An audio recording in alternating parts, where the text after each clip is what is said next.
one of the questions that Marcia brought up is that it appears feminism has, well, it's more of a statement, contributed to something I've heard referred to as men have lost the script for being husbands, fathers, and productive citizens. What would you say about this? Well, I think that's true. I think maybe I would phrase it that they're afraid to act out the script. They're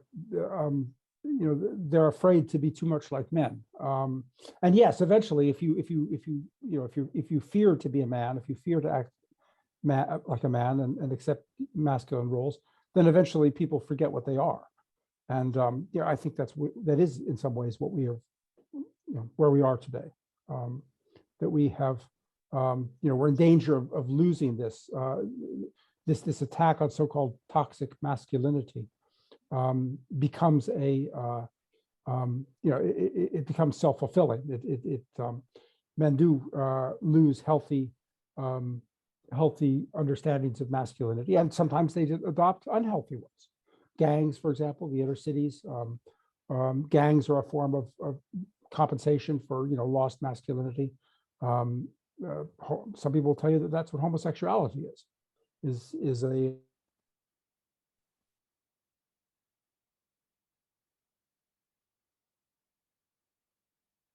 there's bound to be problems and various perversions that come out of it.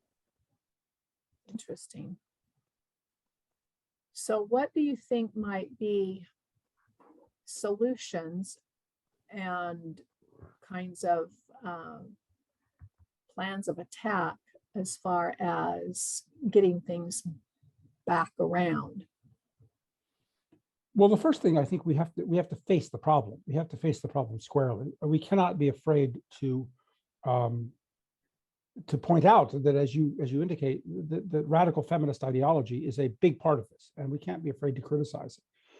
There's a recent book, some of you may know, a book by Scott Yenor, where he says this, that the basic theme of the book is that the breakdown of the family is caused by feminist ideology.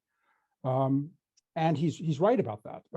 It's not caused by impersonal social forces. It's not caused by just larger changes in the society. That there's some of that contributes to it.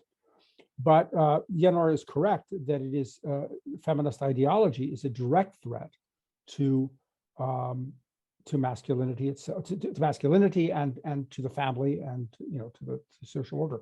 I think Yenor is much too diffident himself, much too mild in his criticisms of feminism. I don't think he doesn't go into things like the welfare state. He doesn't talk about the divorce system.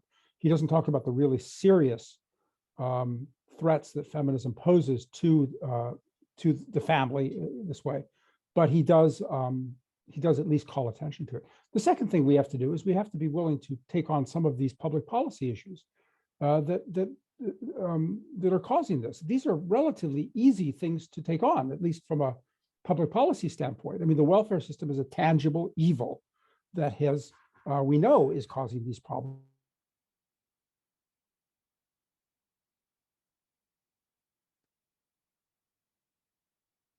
Indefensible from a legal point of view. No fault justice is a contradiction in terms. You can't have it. It's a prescription for undermining your entire legal system, starting with the concept of justice itself. So from a mechanism of what needs to be corrected, the solutions are actually quite straightforward and very clear. Now, politically, that's another matter. They'll be very difficult because obviously the welfare system is entrenched. It consists of very well funded, well organized interests. It's a patronage. Barack Obama especially turned it into a patronage machine for the Democratic Party. So the welfare system provides jobs for many supporters of the Democratic Party. It provides handouts for supporters of the Democratic Party. And this is going to be difficult to break. But as far as, and likewise, the divorce system is also full of entrenched interests, including, unfortunately, some conservative Republicans. For example, the divorce system is extremely lucrative for the legal profession. Many people are making massive amounts of money adjudicating divorces. And that includes, unfortunately, conservative and Christian and Republican lawyers. So they don't want to deal with this problem either, because obviously they have a stake in perpetuating it. So, there has to be at some point citizen outcry about this. There has to be, we have to, but we're there anyway. I mean, if we look at our situation over the last 2 years, the Republican opposition has essentially broken down. It's provided no opposition at all. It's, it's shown itself that it cannot effectively stand up against the radical extreme left in the Democratic Party or anywhere else, for that matter. So we have to start with first principles anyway. I think we have to go back and citizens have to demand. And I think the first place to start is with the conservative political establishment, because until that's reformed, you'll never be able to take on these interest groups in the Democratic Party and in the welfare machine and in the judicial system that all have, I mean, to bring it back to our theme, they all have a vested interest in destroying men and destroying boys and breeding another generation of radicals, because that's what the divorce system does. That's what the welfare system does. It breeds radical insurgents. It breeds young, dysfunctional political radicals in the universities, in the public schools, in the streets. Thank you. I've got another couple of comments or questions here. One of them says, this is from Marcia again, it sounds like the primary loss of understanding about men's proper roles then started with the breakdown of the family. You just mentioned, Scott Yenner, to feminism. So feminism broke down the family, creating fatherlessness, and that's where the main problem lies. So in other words, then we have to— I think a lot of the problem is have to restore the proper family formation. Right. Very much so. Excuse me. Oh, hang on. This. Oh, go ahead. All we have to do is not harden our hearts. I know. Oh yeah. There we go. There we go. I got her muted. I just couldn't catch her on the things fast enough. Okay. So Brooke is asking a question. She says, then how do we counter the argument that it's not safe to stay with unfaithful and abusive men? It's true, right? But well, that's why they would justify saying, right, this is a good thing. We want this divorce system and the welfare state because we have to get away from this situation, and it like reinforces itself. So I don't know how to counter that and get, that sounds hard. Yeah. Well, it's important to understand that various aspects of this are themselves products of the welfare and divorce systems. For example, the whole child abuse industry and the whole domestic violence industry grew out of the out of the welfare system initially, because both child abuse and domestic violence overwhelmingly take place in single-parent homes, or as single-parent homes are being created. In other words, intact families, there's very little either domestic violence or child abuse. Most of it takes place because of the breakup. So these things were created as this machinery. The child protective services, for example, and the domestic violence industry were all created as ancillary to the welfare system. And then again, they too were spread to the middle class through the divorce system. So they're really machineries that deal with the problems that they themselves create. They create the problem, and then they claim to be the answer to it. If you look at both child abuse and domestic violence, they are not adjudicated according to due process of law by any means. They are both adjudicated very loosely. They are accusations of both are used as instruments. It's well known in the legal profession, easily documented, that accusations of child abuse and domestic violence take place during divorce proceedings and during family dissolution. And they are not adjudicated according to due process of law. So simple accusations have nothing to do necessarily with reality. It doesn't mean that that there really is domestic violence or child abuse, and they're more likely to happen after the family breaks up.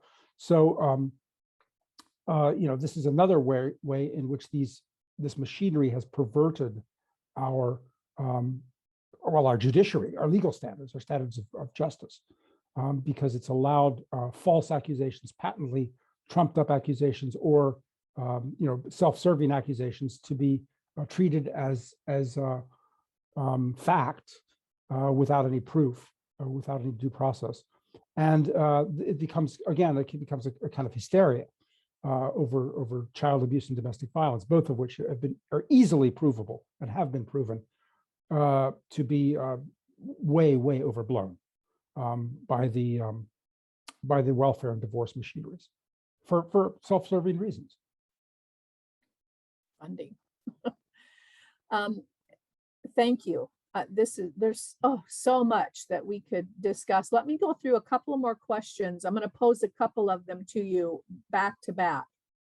One of them from Lauren: as a mother of boys and girls, how do I navigate the muddy waters of feminism? And then Marcia: many on the call have young sons, and what would you suggest parents can do to shore up their young men against this? And then after those two, I'll come back to a few more that have come in. Yeah, they're both difficult questions because really dealing with the nuts and bolts. Because the first question about how do you navigate feminism with young children, it's very difficult because it's so much a part of the culture and it's so much a part of all of us. I mean, we all have this consciousness ingrained in us, and I've written several books on the problem, and I keep discovering ways in which I myself am still, enthralled to this in some ways. So it takes but there is a good literature growing up now. I mean, I've written a couple of books. Writers like some others have there's some excellent literature coming out now. I mean, some of it's just by angry men, and you got to get past some of that. But there's some good stuff. I recommend the work of Will Noland, for example. Noland is the Eton Beak, the instructor from Eton College, who was fired because he made a video critical of feminism, and he's done some excellent videos on his website, Nolan Knows. There's a good Christian site on masculinity called The Masculinist by Aaron Wrenn, and there's some others. It's a matter really of understanding your own culture. I live here. I have a great advantage. I live here in Eastern Europe, and I can tell you that feminism has almost no attraction here. There's very little among the elites. You find it among the on television journalism and in the universities. But ordinary women have almost no sympathy with feminism here in Eastern Europe. And so I don't know. I would maybe have a little bit. Maybe Eastern Europe and places like Africa and the global South. Again, these are traditional cultures which respect traditional roles for men and women, and the traditional family and traditional religious faith. And I think we could be in touch with these cultures a little bit more, maybe, and learn from them. For so many decades we expected them to learn from us, and they did learn from us. They got Christianity from us here in the Western world, and now they're using it against us quite appropriately, quite effectively. So yeah, let's listen to the rebels and the real anti-colonialists. I think are in places like Africa today and in Eastern Europe. As far as the question of how to raise boys, that's another one. Again, there's some good literature. There's Warren Farrell's book on boys, or the war, what's called The War Against Boys, or The Problem of Boys. And so there's it's just a matter again of not being afraid. It's often a matter of standing up, being willing to stand up to the school authorities and the social workers and the bastions of because these are the places, these are the people that apply left-wing culture. These are the people that take left-wing culture and institutionalize it, implement it in people's lives, in the schools and in the welfare agencies, especially the welfare agencies. And I think a lot of conservatives and Christians are very aware of the problem in the schools, and they do good battle in the schools.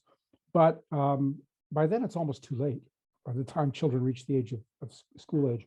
And really, you need to pay attention to what's going on, especially for many people in the the welfare bureaucracies, and in the impact that things like divorce have even on middle class children, even if they never see a social worker.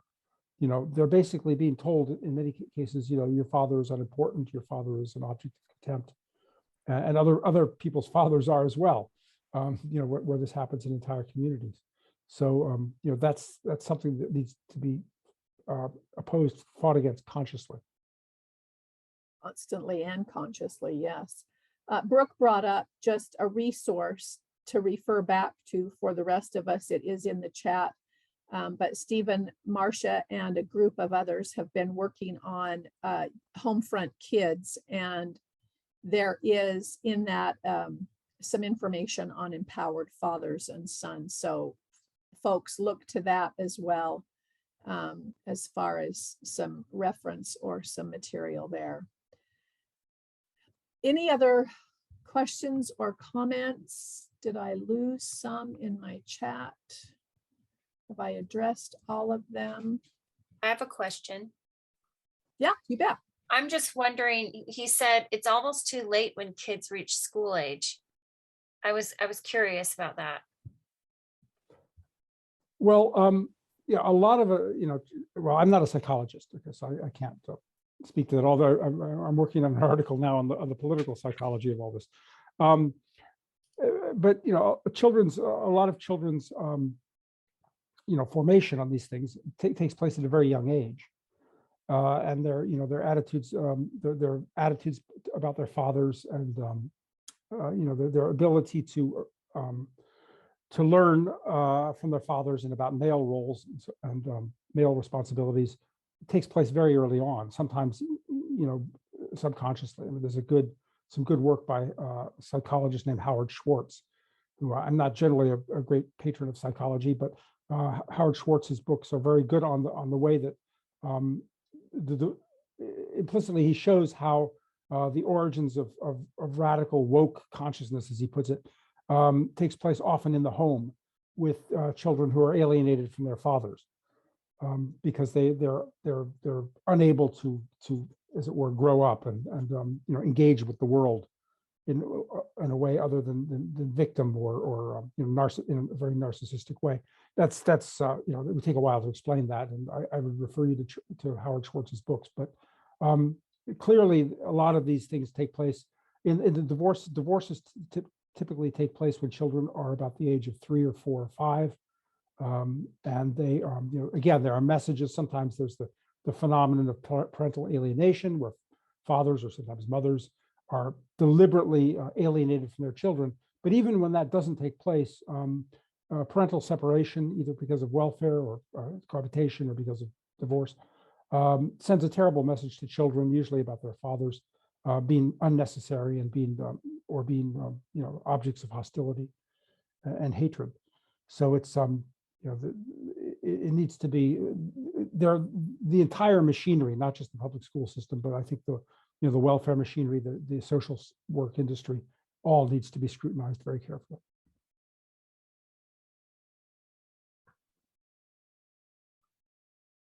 Any other comments or questions?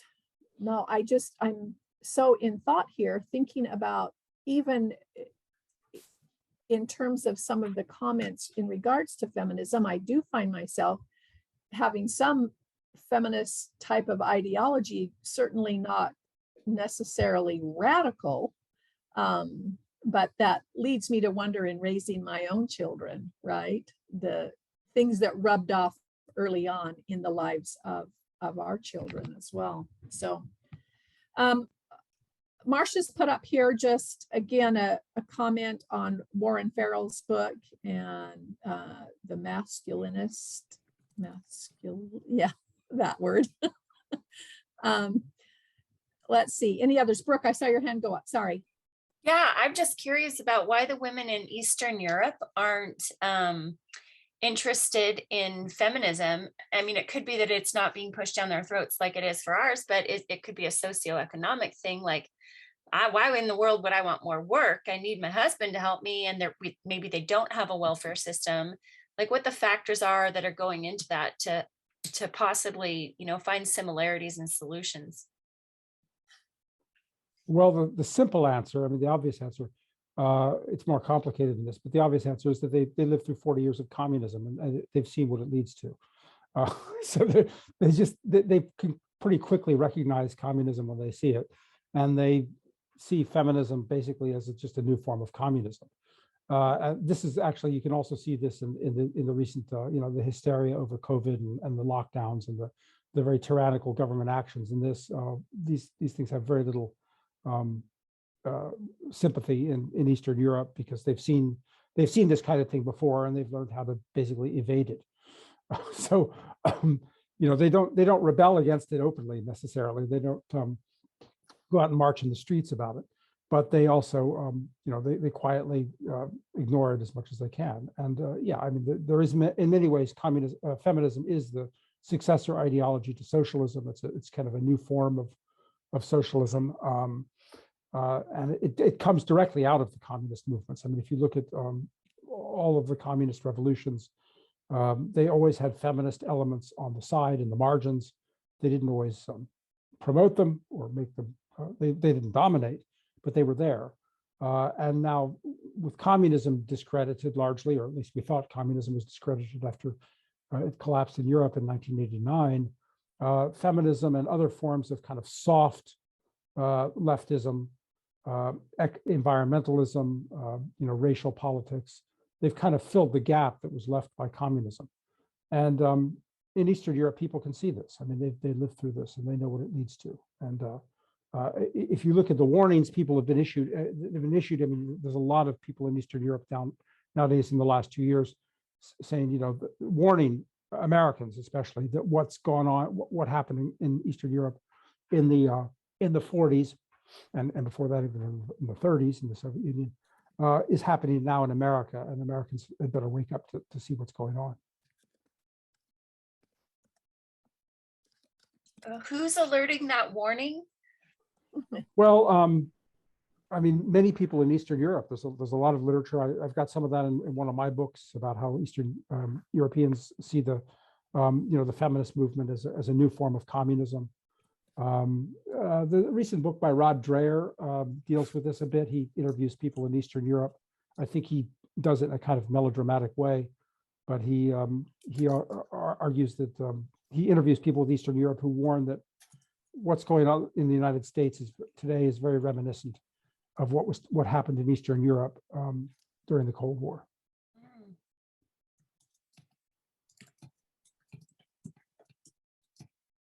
That's crazy, Stephen. I had never thought about the contribution of what Communist Manifesto had breakdown of the family. That was a goal. And so to think that feminism came out of it, and Poland, Eastern Europe have seen communism, and they know what it is and they don't want it. But that's, yes, very much so. Amazing insight to me. Yeah, that really piqued my interest too. Oh yeah, no, that's very strong. If you look at there's some literature now that's just recently come out. I haven't read it, on Maoism and how far, Mao found that it wasn't necessarily a conscious feminism, but he found that by mobilizing the women and breaking the family down, the communal kitchens, and attacking destroying the family and putting the women into the farm cooperatives and into the factories was a way of breaking down the resistance to communism. So it's been there all along. It was there all through in Eastern Europe, and in places like East Asia, in the communist China. So it's it's been there all along, and it's not received enough attention in my view. And plus, I think people would argue the opposite and say feminism is freedom. It's definitely not communism. And that's how most people see it. And to convince them otherwise seems almost impossible. So to use your arguments that, it's the breakdown of the family. Feminism is the breakdown of the family. The breakdown of the family leads to communism. Precisely. And there's more to it than that. I mean, this is the theme of my previous book, The New Politics of Sex, is that feminism does promise, like all revolutions, it promises freedom. They initially promise freedom. But then the corollary to it is authoritarianism. When no society can live with unlimited freedom, especially unlimited sexual freedom. And so there is bound to be a corollary to the freedom, and that is a new form of authoritarianism. Once you break down the family, you break down religion, you break down traditional values, you break down local communities, all of these things which supported the family, supported individual freedom, you destroy those. what happens? You need some kind of order. You need some kind of new system of order, some kind of new sexual morality. And that's what feminism does. It broke down the old sexual morality and it imposes a new one. But it's imposed not by the local community or by religious faith or by churches or by families and extended families. It's imposed by the state. It's enforced by the state, by the gendarmerie. And that's what feminism is. It's a system, it's a new system of a new religion, a new family, if you like, that first destroys the old one and then provides order for the problems that it itself has created. And this is true. This has been true of Marxism. It's true of radical movements throughout the ages. First, you get in the French Revolution. First, you got the rights of man, and then you got the Reign of Terror by the same people who had first put out the rights of man. So the promise of freedom, unlimited freedom, and then the authoritarianism comes along, and just one more example in the Russian Revolution. They did do this during the early stages of the Bolshevik Revolution. They instigated a system of basically no-fault divorce, unlimited sexual freedom, and under Alexandra Kollontai, who was the commissar of I forget what her title was, but she and others imposed this system of sexual freedom in the Bolshevik Russia, and it caused chaos. It caused complete chaos. Even Lenin and later Stalin had to step in and impose order on it because it was creating massive numbers of children without parents, without homes, and it was just social chaos. So even the Bolsheviks could see that this was not tenable, and they had to step in and impose order on it. So.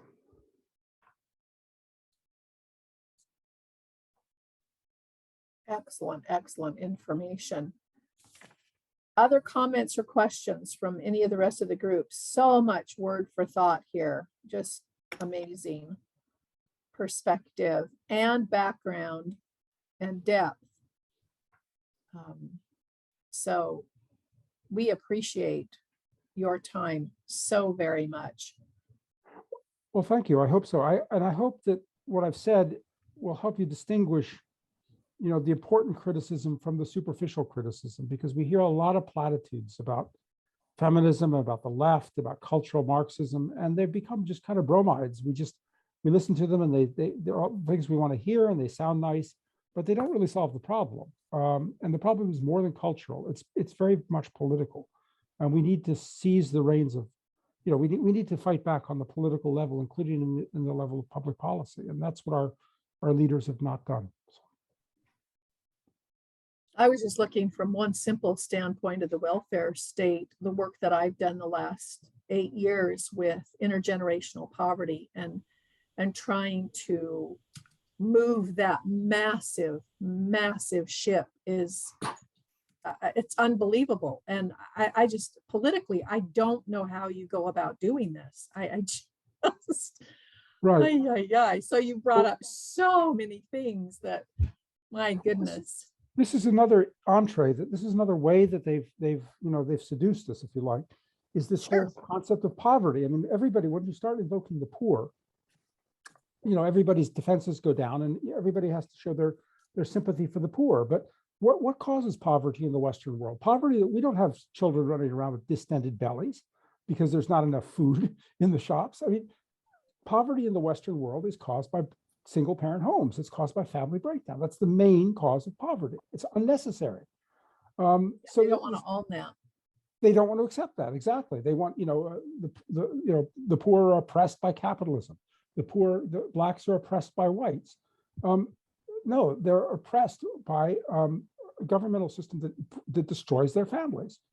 And, that's what needs to be addressed. And this is why Marxism and, Black Lives Matter and feminism all become appealing, because on a superficial level, you see this poverty, you see this disadvantage, and the simple solutions, excuse me, are Marxist or socialist or feminist. But if you look at the deeper level, it's the breakdown of the family, and that's what we have to address.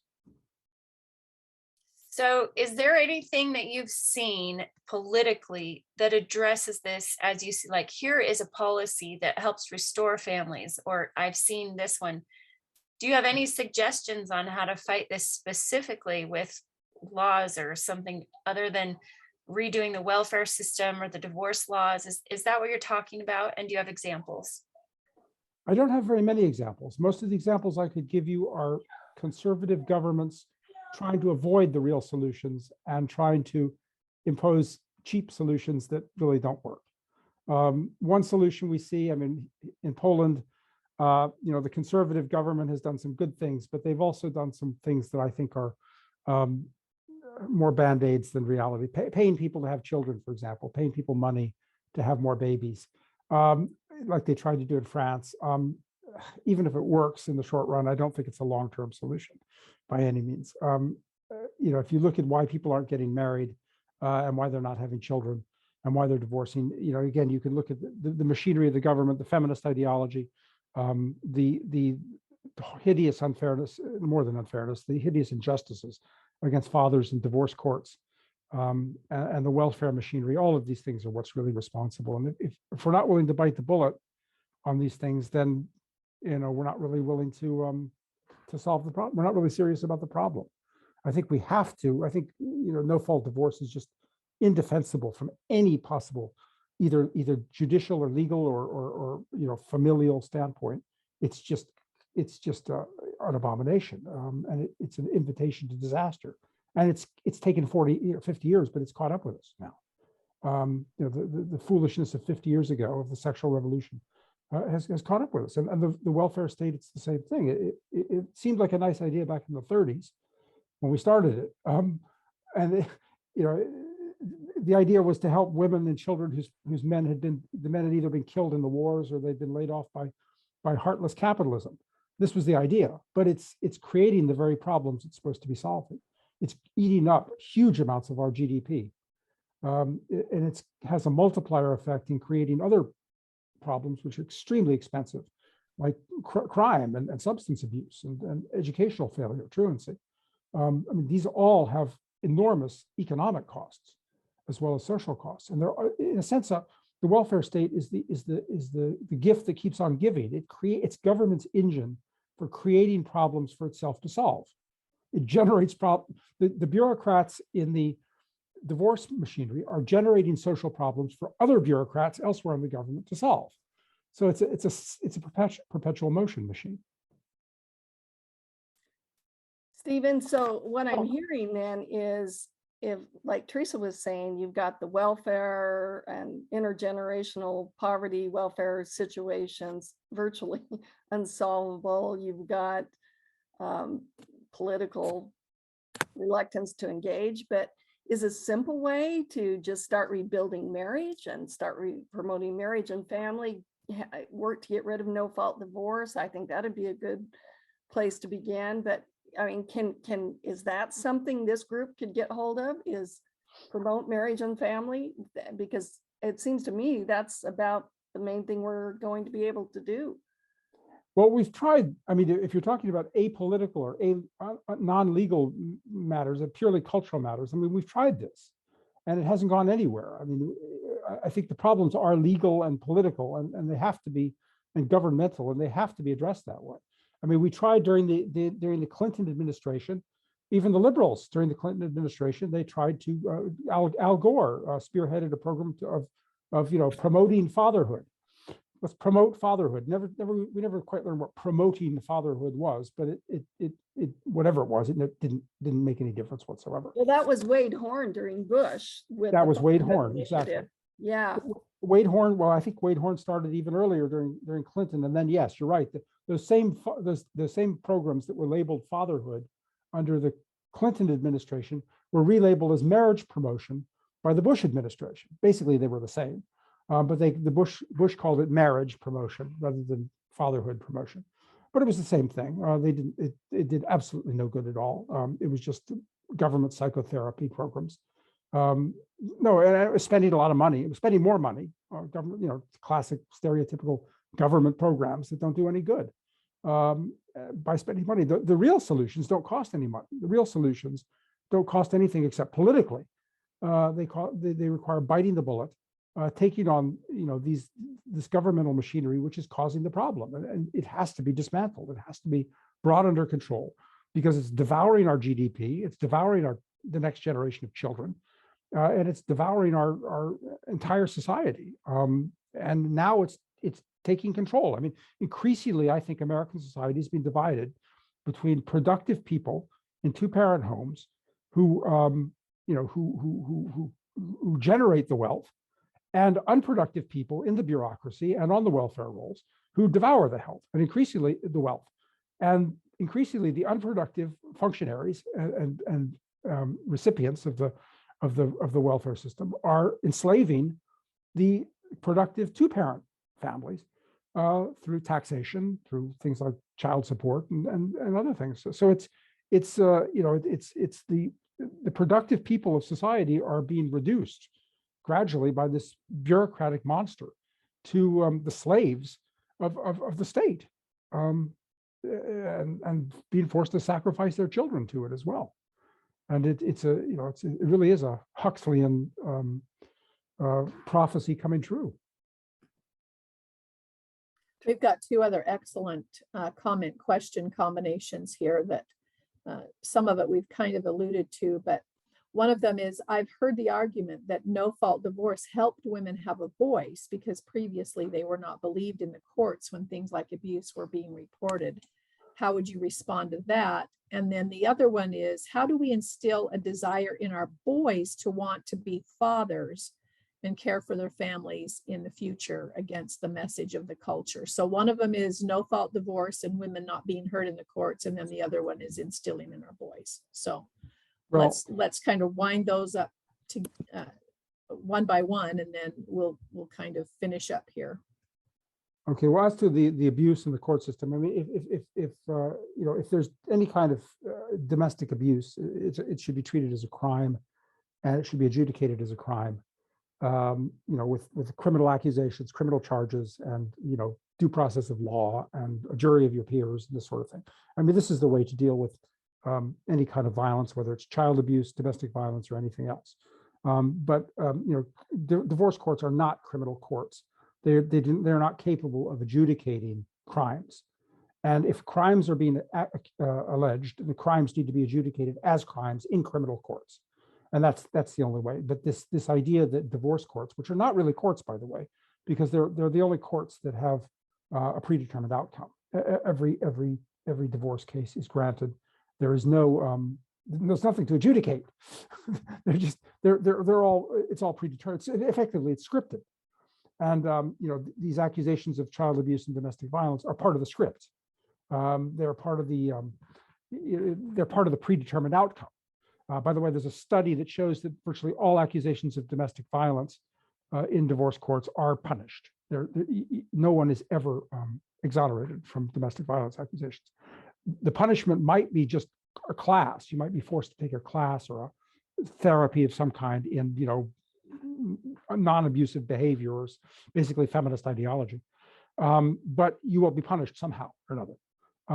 So, again, it's a predetermined outcome. It's scripted. It has nothing to do with justice. It has nothing to do with, due process of law. So if you're going to make criminal accusations in a courtroom, then it's got to be adjudicated as a crime. As far as raising boys, again, that's such a hard question. How do you raise boys? I mean, you make sure they have fathers. You make sure that you support their fathers. Father substitutes are very questionable, in my view. This idea that, big brother, you can bring in alternative fathers. I think it's highly, highly doubtful. I think boys need a father, not whatever paramour the mother chooses at any particular moment. But the father that that brought him into the world, or a very close, if it's an adopted father, that it's one who hasn't usurped, who hasn't stolen someone else's children. So I mean, I don't have a good, as far as that. How do you raise boys? I think just be conscious of the pitfalls. I think homeschooling has great potential as far as raising healthy children, with healthy views of family and sexuality. Strongly in favor of homeschooling, private schooling, Catholic schooling. Those kinds of things I think make a difference. Send them off to boarding school in Eastern Europe. I don't know. There you go. Had I thought of that back in the day. This has been excellent, absolutely appreciated by all of us. Any final thoughts, Stephen, from you? Final statement of completion or whatever? Not really. No, thank you. The questions have been very, very perceptive and intelligent. I would say, we need women in this. I mean, women have to. I mean, I've said this to men. I've said men have to stand up. Men can't look to other people, other saviors to come along and save them. They have to rescue themselves. But there is an indispensable part that has to be played by women. There's absolutely no doubt about that. Some of the most, we've seen this in the COVID hysteria. Some of the real, courageous people in this who've been outspoken on it have been women, and they need to do it more. I would recommend that you might want to look at the videos of Janice Fiamengo, Fiamengo. Fiamengo, she talks about this. She's a former professor at Ottawa University. And she's been very good on some of this stuff. And she understands it, and she's good about the role of women. So it's very important, and yeah, we need women participating in this, and not just feminists, but the women who are willing to stand up and speak the truth to them. Thank you. Speaking to a group of women, we appreciate hearing that for more reasons. Well, Stephen, thank you so much for joining with us. Marcia, thank you for rolling this out for us and getting Stephen on the docket. We truly can't thank you enough, especially for the sacrifice of sleep, your time. So maybe you can catch a wink or two before your day fully starts. Right. Well, it's been my pleasure. Thank you very much. I'm very grateful. Thank you.